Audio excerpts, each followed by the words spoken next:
அன்பான பெற்றோர்களே, உங்கள் குழந்தைங்க 10வது அல்லது 12வது எக்ஸாம் முடிச்சிட்டாங்களா? வாழ்த்துக்கள். 10க்கு அப்புறம் என்ன குரூப் எடுத்து படிக்க வைக்கிறது அப்படின்னு குழப்பமாக இருக்கீங்களா? உங்கள் குழந்தை நான் இதுதான் படிப்பேன் அப்படின்னு சொல்கிறத உங்களால் ஏற்றுக்க முடியலையா? நேச்சுரலாக உங்கள் குழந்தைக்கு என்ன படிக்க முடியும் அப்படிங்கிறத நாம் டிஎம்ஐடி டெஸ்ட் மூலமாக தெரிஞ்சுக்கலாம். உங்கள் குழந்தைய ஸ்ட்ரெஸ் இல்லாமல் படிக்க வைக்கலாம். நீங்களும் ஸ்ட்ரெஸ் ஆக வேண்டாம். சப்போஸ் +2 முடிச்சிருக்கிறாங்க அப்படின்னா ஒருத்தவங்கக்கிட்ட போய் நீங்கள் ஐடியா கேட்குறீங்க. ஒவ்வொருத்தவங்களும் ஒவ்வொரு ஐடியா கொடுப்பாங்க, அப்படி தானே? உங்கள் குழந்தை என்ன சொல்கிறாங்களோ அதை ஃபஸ்ட்டு கேளுங்க. அதை படி இதை படி அப்படின்னு கட்டாயப்படுத்த வேண்டாம். ஏன்னா ஸ்ட்ரெஸ் ஆகிடுவாங்க, பர்ஃபெக்டாக படிக்க முடியாமல் போயிடும்.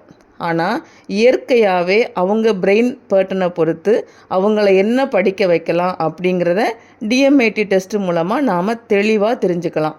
உங்கள் குழந்தையும் ஸ்ட்ரெஸ் இல்லாமல் படிப்பாங்க, உங்களுக்கும் டென்ஷன் வேண்டாம். அவங்க ஃப்யூச்சர் பிரைட் ஆகிடும். ஸ்திரா பிரெயின் அகாடமி மூலமாக உங்கள் குழந்தையுடைய ஃப்யூச்சரை சரியாக கட்டமைக்கலாம். இன்னும் யோசிக்க வேண்டாம், உடனே வாட்ஸ்அப் பண்ணுங்கள் அல்லது டிஎம்ஐடி அப்படின்னு கமெண்ட் பண்ணுங்கள். இந்த வீடியோ உங்களை போல் பல பெற்றோருக்கு பயன்படணும். அதனால் உங்கள் ஃபேமிலி ஃப்ரெண்ட்ஸுக்கு ஷேர் பண்ணுங்கள், சப்ஸ்கிரைப் பண்ணுங்கள், லைக் ஷேர் பண்ணி கருத்துக்களை கமெண்ட் பண்ணுங்கள்.